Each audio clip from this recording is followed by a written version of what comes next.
So this is all nicely dried now, so no excuses. And I was talking to a few people over the break about different things.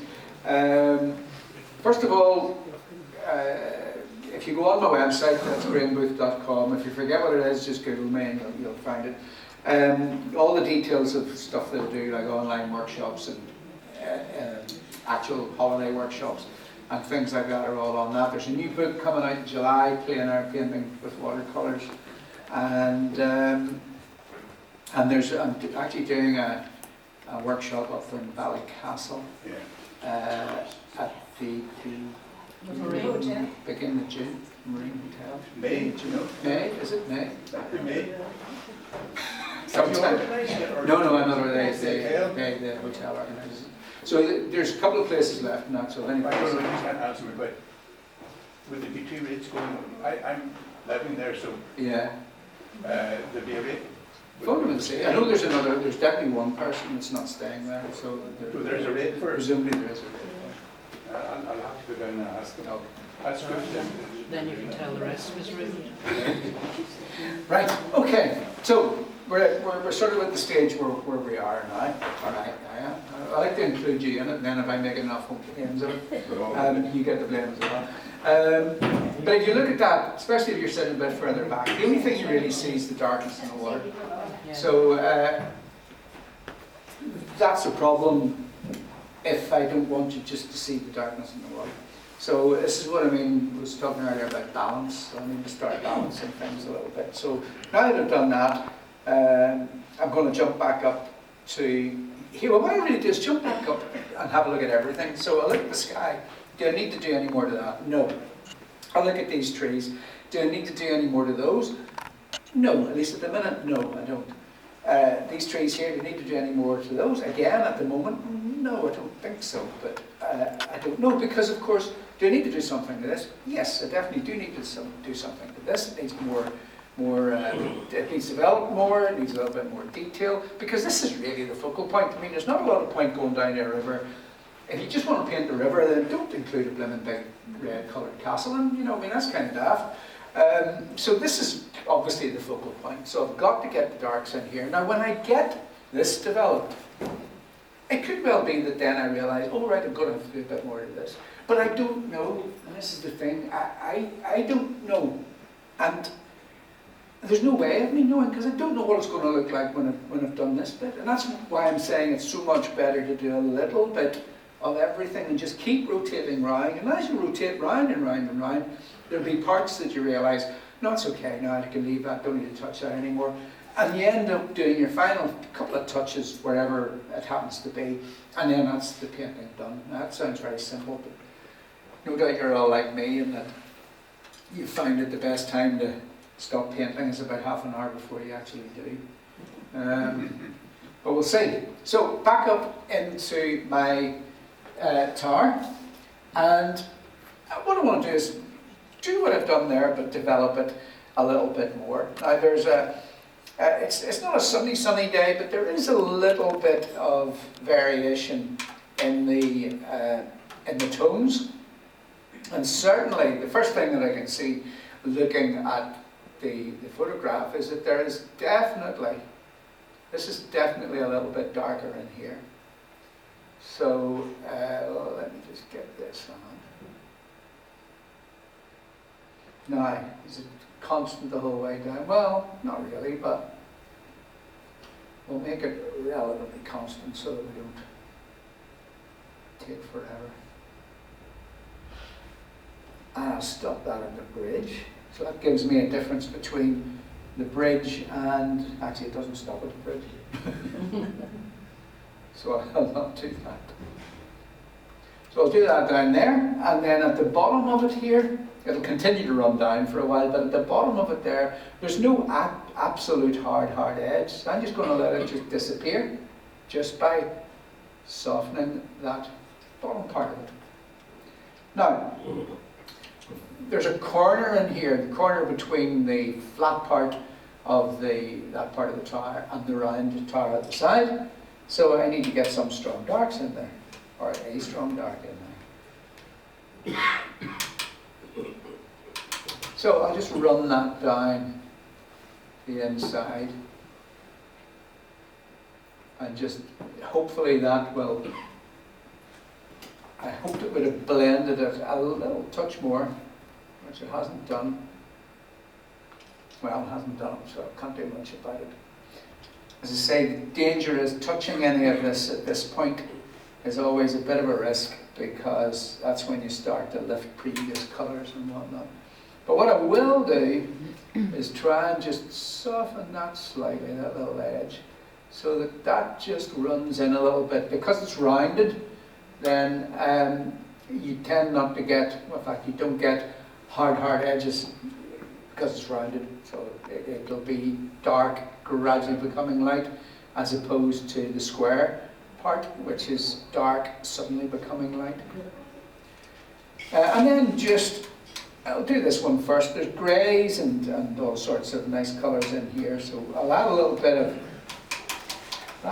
of ultramarine to my burnt sienna, and that should let me get some of these greys. Now what I want to do here is try to get the suggestion of the curvature of the tower at this point, but I have to try to do it in a relatively subtle way.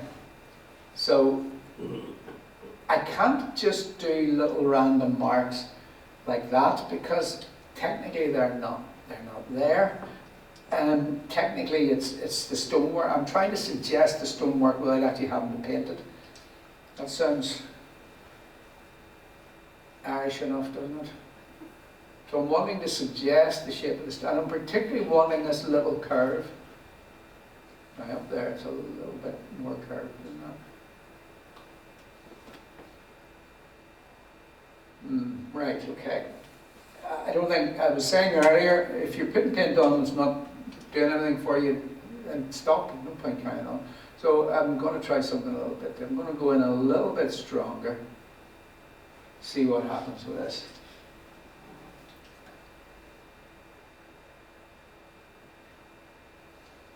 Well, you know what, you're probably thinking, why do they bother making the distinction? It doesn't really make much difference. It doesn't really. Let's see. Let's try. Let's go on to Plan Z now. We'll want to get, there's a lovely little redness around the windows, and I'd like to get that. Now, if I simply paint a square around the window, all that will do is leap out. The colour of it will leap out, the hard edges will leap out. So what I want to do is to try to get these colours in, but not painting absolutely everything. So by that I mean I'll add some marks, but I'll let other marks soften. So it's back to this idea of, if you start at any point on what I've painted and go round it, at some point the edge disappears and it doesn't reappear, it reappears back down there. So I'm trying to make sure that the marks I'm putting on are not hard edged.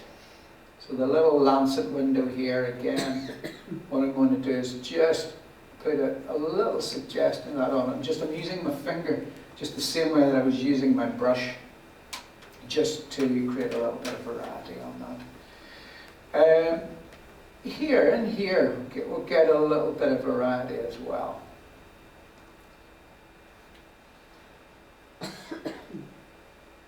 So that's just to sort of try to get a little bit more sense of the well, we'll call them battlements. But what I'm going to do there, again, I don't want the edge to be completely hard. I want it to disappear. Partly because when it disappears, it's not as obvious, and also it makes more sense. Okay. Now, same thing up here. We've got little windows and things. So what I'll do is I'll do parts of them, but I'll sort of be a little bit careless, if I can put it that way. I'll be a little bit careless. So what I'll do is that I'll make the marks, but it's as if I'm sort of doing it and not thinking about it too much. And that's a window Now again with that's too hard edged. It's a hard edge the whole way around. Up there it's going to be dark, so that's okay. I can get rid of a little bit of it there, but I'll just allow a couple of bits of it just to disappear into the stonework. In here, again, another little part. Now these aren't finished yet, nor will they be until, certainly they'll need another go because they need to get the darkness of the windows. But I might even need more after that, I don't know. But that's why I'm only doing enough. I'm doing enough to sort of keep the interest going. Down here, very, very obvious sort of sandstone colours. So that's sandstone colour. There's a better dark on the inside edge a little bit. Let me keep that light. Even though in the photograph it's slightly darker, but by keeping it light, it means that it's sort of catching the light a little bit more, and if there's a little overhang there, then you can get something like that. If I race up to the top here, should have done that like that the first time.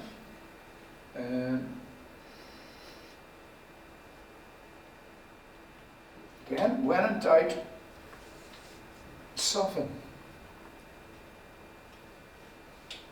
And when I say when in doubt, I'm generally always in doubt, so that's why I do so much of the softening. A little bit up there. I think I'll maybe just a touch too pale, so I'll get that a little bit darker up there and soften that. So now gradually I'm starting to bring a little bit of life into this part. Okay, that's that little bit done so far. So we'll go back onto my greenery. So down here, there's a lot of greenery down here, but you know what? I don't think I need just as much as there is there. I think it's so easy to overdo the green stuff.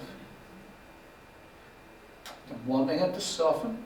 It's touching the wall, so if it's touching the wall, you expect it to have a soft edge.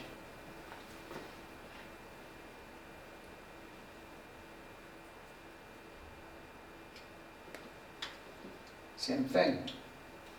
Touching the wall, so if I soften the edge, I connect it to the wall. And it is connected to the wall. It's literally touching the wall.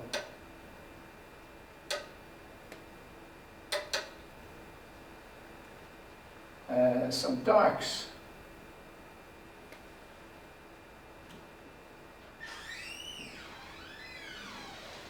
And again, soften those slightly too. The other reason for doing this is that I like to get at least 2 and often 3 tones into pretty much every part of the painting. So everywhere that you look that I've sort of done something to, you'll see more than 1 tone. So we've got relative darkness there, relative lightness here. We're now developing some lightness and darkness on the wall, lightness and darkness here, lightness and darkness in the reflections. Mostly lightness here, so I'll need to do something with that, but that's all right. On my castle wall, sorry, the bridge, let's get a little bit more indication of the bridge. And again, if I just do marks like that, they are far too fussy, I think. The hard edge just draws the eye to them. But once I soften that edge, the marks are still there, but now they've become part of the wall rather than on top of it. Now, underneath there's a strong, strong dark. One of the strongest darks in the painting is under that wall. Sorry, under the bridge, under the arch of the bridge.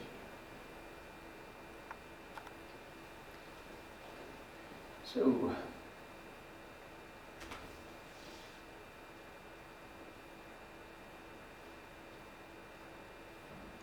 colours have you used to mix that? to mix that dark. Yeah.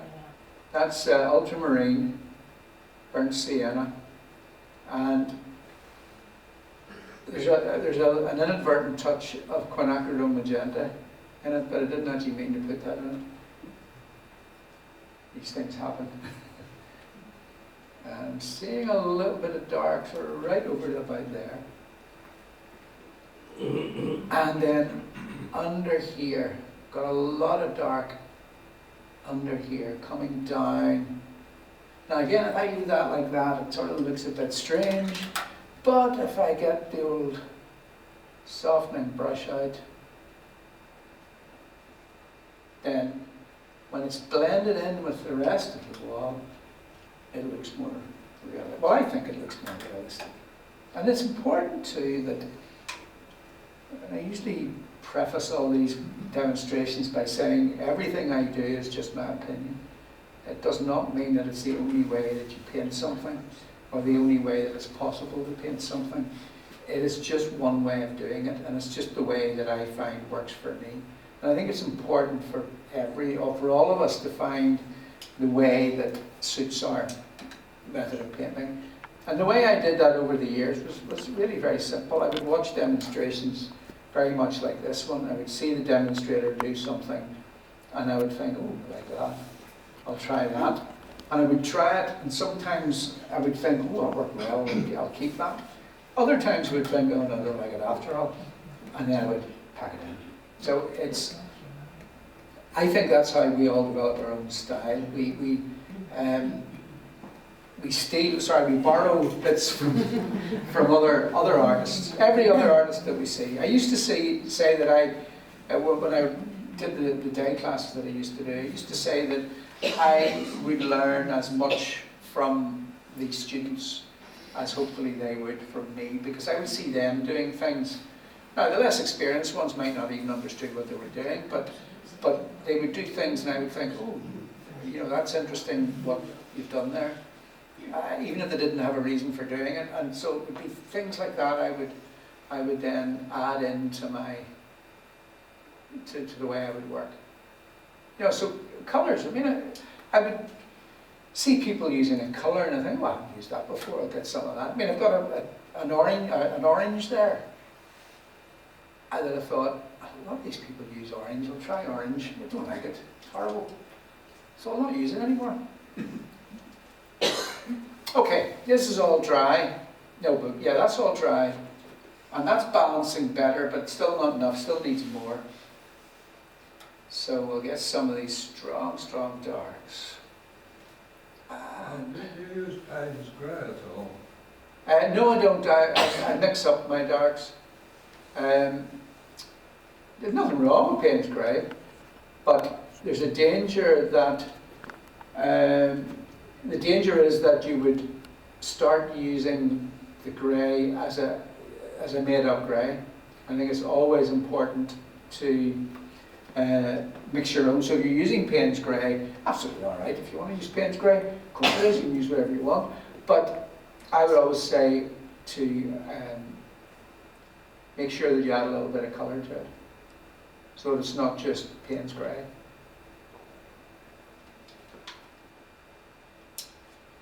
Now, what I stupidly did there was that was far too dry. You must always paint with a wet brush. That might seem self-evident, but there's degrees of wetness, and that was far too dry. Because it was far too dry, it doesn't give me time to soften. I want to be able to just put a little bit of dampness below that, and it just sort of run down. So always paint with a good, rich, dark. Sorry, wet brush, good wet brush. Now, all these other ones, these are just little touches of dark that I'm going to be putting in here and there, little touches of colour. So, get a bit more of this colour here. It's got these stones at the side, but they're actually lighter, they're not darker. So what I'll do is I'll forget about, these, what do they call them, the coin stones. So what I'm going to do here, the little marks I've done in red, I'm going to go over them, but I'm only going to go over half of them. So I'm only going to put my colour on my second layer of red. I'm only going to cover half of the first layer. Now, this is something that I've sort of preached about for years. What it means is that you're getting additional interest, but you're saving your light. So I call it the 50% rule. So never cover half of your previous wash. Never cover more than half of your previous wash with the next wash. And that gives you the added interest that you're looking for without getting too much extra detail and without losing your light. So about half of those extra bits I'm putting in. Those coin stones, I'm sort of wondering, should I put them in or not? I don't want to put them all in, that's the problem. Well, let's try just a few. Don't have to put them all in. What they do is they do help the perspective a little bit, you see, because they give you the slope that you're needing. That's not bad. It's not sort of creating too much of a problem. I still think that I need to get a bit more. I deliberately left a lot of this very light because I wanted it, I didn't want to risk losing my light. But now that I'm looking at it, I'm thinking, should I maybe get a little bit more strength? What about if I did dark, even though I said I wasn't going to, if I darkened that slightly? It doesn't make much difference, to be honest. Back on the bridge, little bits and pieces of dark on the bridge. Now, as I get further and further into the painting, I will start leaving more hard edges. Now, there are those, what are they called? There's a name for them. These things here. Can't remember. Now, what I need to be careful of is that I don't keep doing this so much that I end up losing that valuable light. Remember, in watercolour, once you've lost the light, you've lost it. You're not getting it back.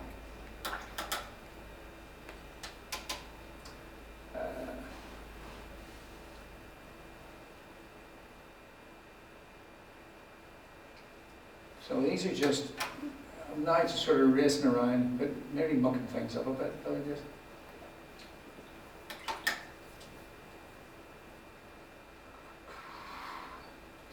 Let's get a little touch of blue. Just back here with all these nice reds, I think a wee bit of blue back there might just create a wee touch of interest. So it's not so much about the big things now, it's about the little things. Okay, leave that down to my stones. And this is what I was really meaning when I said about 2 or 3 tomes. So I've got 2 tomes now with my stones, or my rocks I suppose. So now I'm going to be adding a third wash in here. And this is, I'm really adding this just over parts of that second wash that I've done.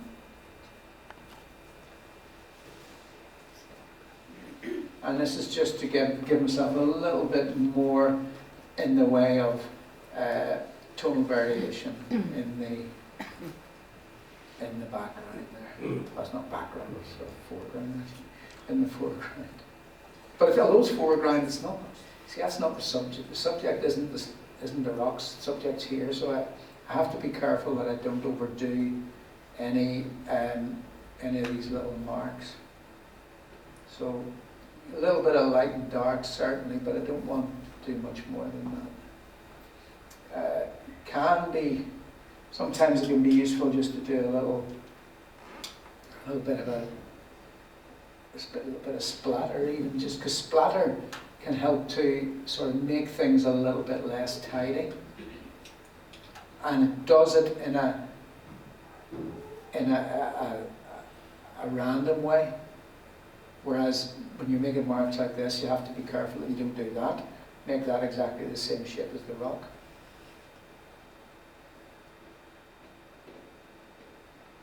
Right. Let's get something stronger. Always a little bit of stronger wash or stronger edge just where the rock meets the water.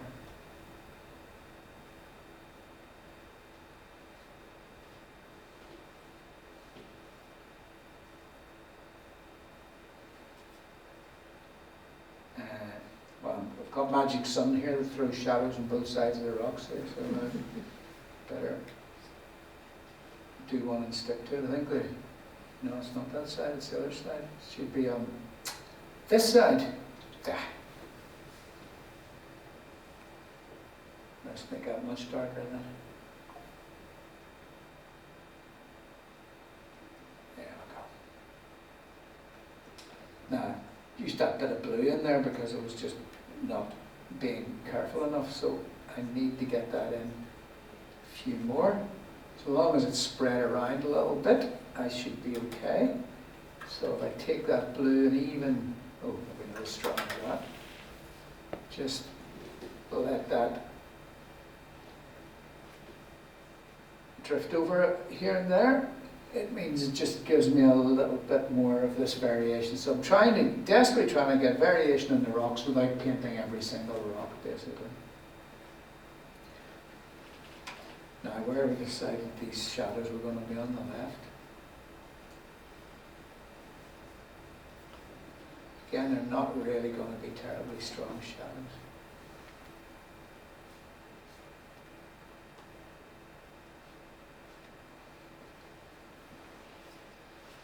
Using your finger to pull the reflections down is I think quite a useful thing to do.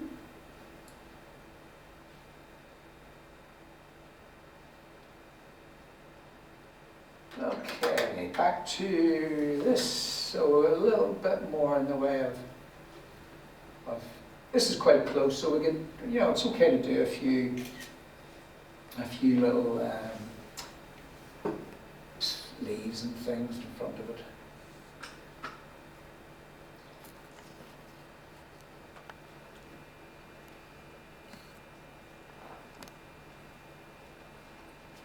And bits that don't work, I just rub them with my finger. There's little bits of vegetation creeping up behind the rocks as well.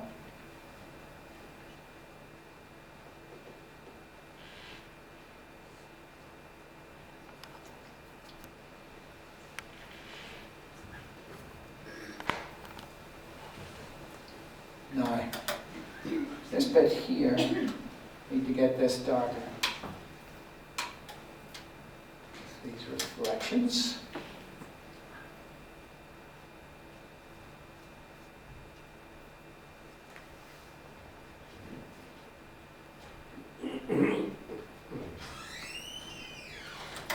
So, yeah, little bits of variation. And then I have to blend them in, obviously, where I stop. So I don't want the hard edge there, I want that to be a nice soft blend.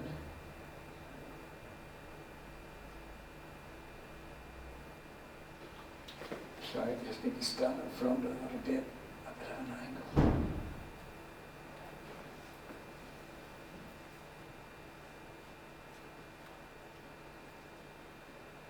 All right, okay. Now, strong darks.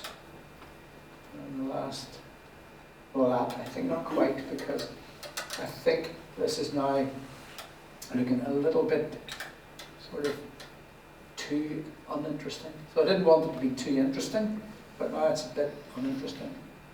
So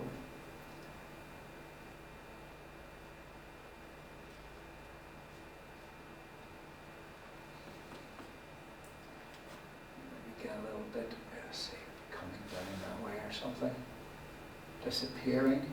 Sometimes it's nice to have bits and pieces disappearing rather than being sort of isolated.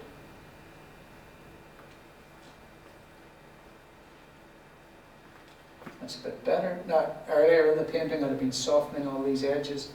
Now I'm leaving them hard edged because these are just the final little marks. Again, I'll get a little bit of splatter on this. Use a slightly different size brush for this. Again, it helps to just give it a little bit of sort of messiness, I suppose.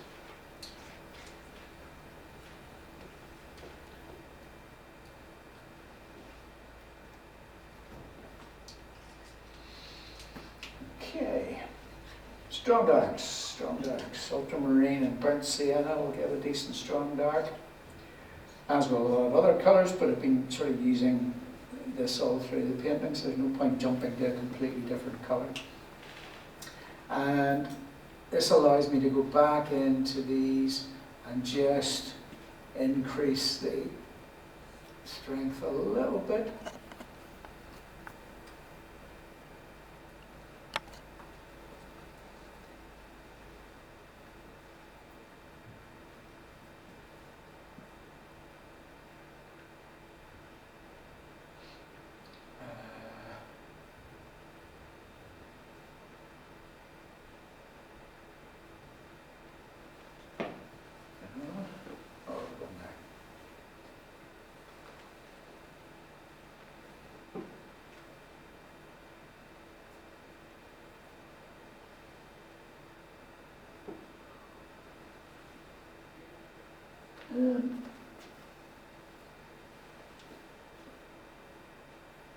Alright.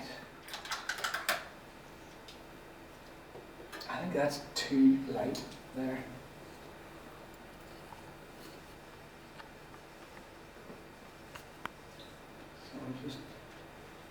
So that I wanted these to be light, but they were really far too light, and so what I'm trying to do is just subdue them a little bit. Maybe some. So that way it's giving me, I've still got some of my light, so this idea of the 50% rule. 50% rule, incidentally, doesn't have to be absolute. You don't have to get a ruler out and measure it. It's just a reminder to make sure that you always leave some light. My reflections in my water have perhaps become, I've lost a little bit of that lovely sort of redness in the castle, so I'm just wanting to get a bit more of that.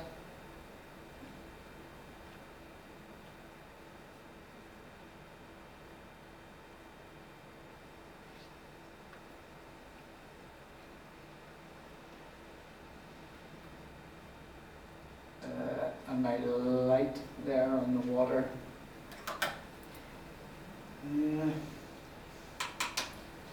Actually, I think it's too light. Just dull it a little bit.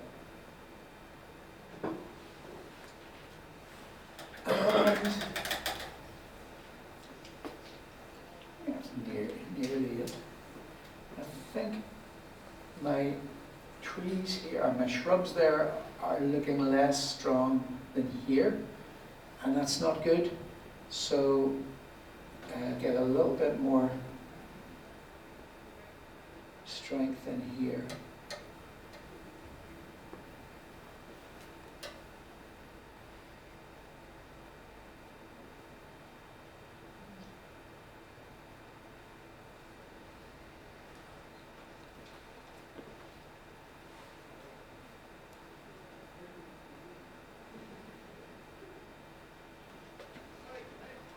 So what I'm trying to do here is just reset the balance a little bit.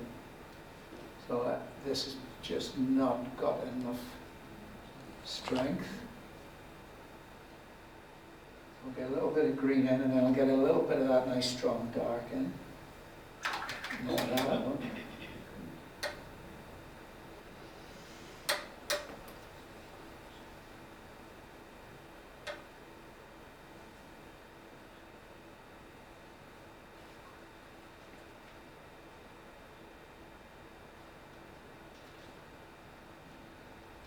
So that's now sort of pulling this area forward a little bit, maybe 2 dotting. If I just make that a bit stronger, it'll give me a bit of a contrast against the doorway. Could join some of these together. That's a little bit too separate. And back in here. So the problem is every time you do something to a painting, what you're essentially doing is you're upsetting the balance of everything. So if I darken something, it doesn't just affect the thing I'm darkening, it makes the area around it lighter. If I add more detail to an area, it makes the area around it look less detailed. So sometimes I need to sort of sort that out. Let me just get this nice and dark in here. I think this might be better. A little bit of dark, stronger dark in here, and then quickly soften that. It has to be soft, remember, because it's round. So that helps to keep the light, yeah, I think that's better. Helps to keep the light there on the front of the tower.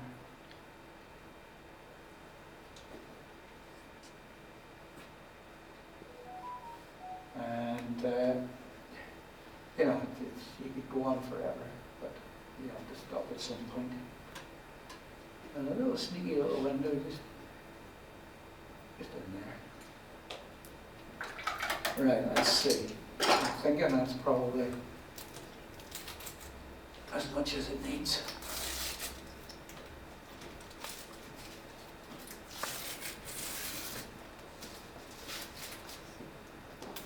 So when I finish something like this, I ask myself,